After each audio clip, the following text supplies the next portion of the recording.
Welcome to my channel Heart Meets Spirit. This channel is intended to support you improving and changing your life. Live a life of love, trust and confidence. Enjoy. When you wake up in the morning and the receptors in the back of your eye pick up light, the moment that happens, your optic nerve sends a signal to the pineal gland, and the pineal gland starts making serotonin. And serotonin is the daytime neurotransmitter. In other words, serotonin gets you up and going. It gets your brain turned on. The moment it starts getting dark at night and your eye is no longer picking up visible light, the mechanism starts to change, and now because there's less light, the optic nerve sends a signal to the pineal gland. The pineal gland takes serotonin and starts carving off a couple methyl groups and turns it into melatonin. And melatonin is the nighttime neurotransmitter. So Sarah gets you up in the morning and Mel puts you to bed at night. Now, when serotonin increases, your brainwave patterns go into beta. That's because you're going to pay attention more to the outer world. When you're in meditation and you close your eyes and you eliminate light and it's dark in the room and you play music in the background, you put earplugs in, you're getting less sensory data coming in from your environment, so the neocortex is not so preoccupied with trying to create meaning between the outer world and the inner world. You're forgetting about the outer world, and the inner world is where you're cultivating something. So then, when you close your eyes and do your meditation, then your brain waves move into melatonin. But if you're waking up in the morning and you're waking up at 5 in the morning, guess what? Your brain waves will probably be in theta or alpha. You're in your subconscious. You're past the beta thinking, right? We go to bed at night. I have friends that are artists and playwrights and musicians. They stay up till 2 in the morning. They love that 11 o'clock till 2 in the morning. They're in nighttime. They're in alpha. They got all these creative ideas. There's, me, I'm a morning person. I wake up. I'm up at 4:30 or 5 in the morning. It's my time to create. I set aside a certain amount of time. That's my time, because the rest of the day I'm serving. So I like to get myself right in the morning, right? So doing that then begins to alter brainwave patterns. Now, if you move from beta to alpha, there'll come an amazing moment where if you do this right, you'll slip into theta. Now, theta is when your body is asleep, but your mind is awake. Yes. So think about this. If your body's asleep and you've conditioned it to be the mind through addictions or habits, the moment the body's asleep, it's no longer the mind. So there's no longer any resistance. And that's where instantaneous change takes place. If you go too far, you slip into delta, and that's called deep sleep and restorative sleep. And people say to me, well, I really can't meditate. And I say, really? Where do you meditate? Oh, in bed. Yeah, well, get out of bed. Get out of bed, because you're going to go right to delta. Yeah. So then, what we noticed in our research, to finish that other thought, is that there comes a moment when you're in that coherent level of alpha that all of a sudden you slip into theta. And all of a sudden, when theta turns on, all of a sudden you start seeing this amazing change take place. And the body becomes so relaxed, and the energy centers, the sympathetic nervous system, switches on. But instead of switching on like you're being chased by a tiger, or switching on like having an orgasm, or ejaculating, or switching on for whatever reason, it's switching on in balance with the parasympathetic nervous system. Yes. So the parasympathetic nervous system settles the body down, but now the sympathetic nervous system turns on, and here comes that energy, and whoosh, it travels right up the central nervous system, and when it hits the brain stem, switches on what's called the thalamic gate, the reticular activating system. All that energy now hits the train station, the docking station where all the neurons go, and boom, it hits the neocortex, and now you're producing gamma brainwave patterns, and gamma brainwaves are super conscious brainwave patterns. In other words, the inner world is the real world.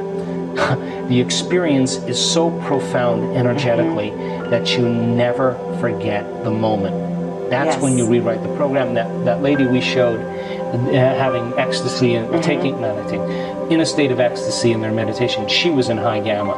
We were watching her, I was watching her go, we're going alpha, alpha, theta, theta, Theta, we looked at each other and we were like, oh no, Jeffrey and I, and all of a sudden, boom, here it comes, Gamma. Off the page. So then the moment that happens, then that's energy. Yeah. And the sympathetic nervous system now is in complete balance with the parasympathetic nervous system. The thalamic gate is open. The subconscious is out of the way. It's released. And the energy is now traveling to the thinking brain, and the person's becoming super aware. You just took the dimmer switch and went from 20 watts to 50 watts, yes. which is normal, to 100 watts. Right. And we saw that in all the redness in the brain. Her brain was full of energy, and she was in a state of catharsis. She could control that, but why would she want to? Now she's having an orgasm in her head. Mm-hmm. Her brain is having the orgasm, and it's not chemical. It's electromagnetic. It's electromagnetic. Now, here's what happens. The moment that happens, melatonin has to change. Now it starts turning into all of these amazing neurotransmitters. Melatonin is transmuted in the alchemical factory of the pineal gland, and it makes a chemical that is one of the strongest antioxidants known to man. In other words, just a little tweak on the melatonin molecule, and now you have an anti-aging, anti-cancer, anti-heart disease, antimicrobial, anti-neurodegenerative disease chemical that's floating through your bloodstream.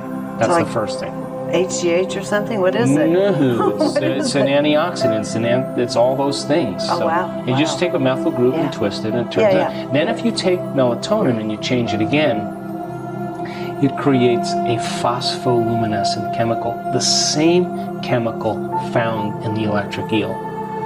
Now what is that? The neurons are just filled with energy, and there's a glow. And the neurons now are heightened, and they're storing energy, and that's what gives those colors and patterns during the experience. And if you switch that molecule again, it turns into the chemical that you find in mammals that are hibernating. In other words, no sex drive, no appetite, the body's in stasis. You're no longer having any drives. And what a time to dream. What a time to create a future, when the body is no longer the mind. Take that chemical and tweak it again, and it's the most powerful hallucinogenic known to man. And now you're talking about the God molecule. You're talking about the inner world as the real world, and now you are walking into a dimension. And this is where you go from space-time into time-space. And that's the vision quest, or the lucid experience, or whatever mystical moment that has been talked about for antiquity. And it takes a little bit to get people to this point, but when the neurotransmitters change, the chemicals are a downward causation of a shift in consciousness. And when that happens, holy hell, because the person will never be the same. I've had experiences, I understand them, and you can't go back to business as usual after a few of those. I think, my interest is to demystify this. Right? So let's demystify it. I mean, information, you teach people information, you teach them how to do it, and then it creates transformation. If we can measure transformation, that's more information to teach transformation better, and we can close the gap. So, in one of our advanced workshops, we actually did extensive meditation. One of the things I've realized in my own personal experience is that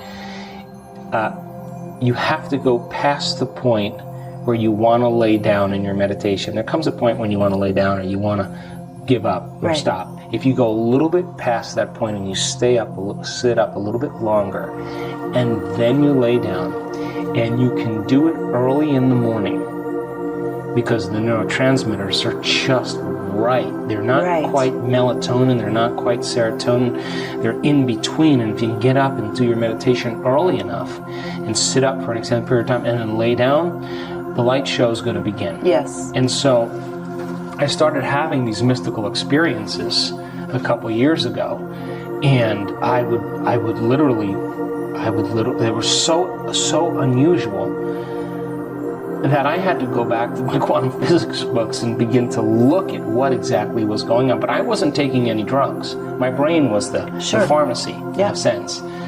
And I was having these Kundalini experiences, and it was like I was getting plugged into a light socket, like someone plugged me into the electricity socket, and I could feel every single cell of my body turning on all at once, and it was like somebody took that dial and turned it up, and it was amazing. So there was a signature energetically of love that came with that. Yes. It was the thing that I became the most interested in, because when I started having these experiences, Regina, the first thing I realized is I got this all wrong. I really had it all wrong, because this intelligence is so incredibly loving, and it's who we are. We're just separate from it. We're particle instead of wave, and when your nervous system tunes into that and the electromagnetism comes with it, the only way you can describe it is that you are so present, so conscious, and so in love with the idea of being alive that you don't want anything else. You can't want in that moment, because if you started to want, you would lose the feeling. So you can't want. All you can do is be, right, and love. So I started having these experiences, and then I started thinking, well, maybe we should be able to teach this. So I started doing the research on the neuroendocrinology and what it took and the brain chemistry at the time. And then I had to start explaining what the heck was happening to me. So that's how I got involved in it.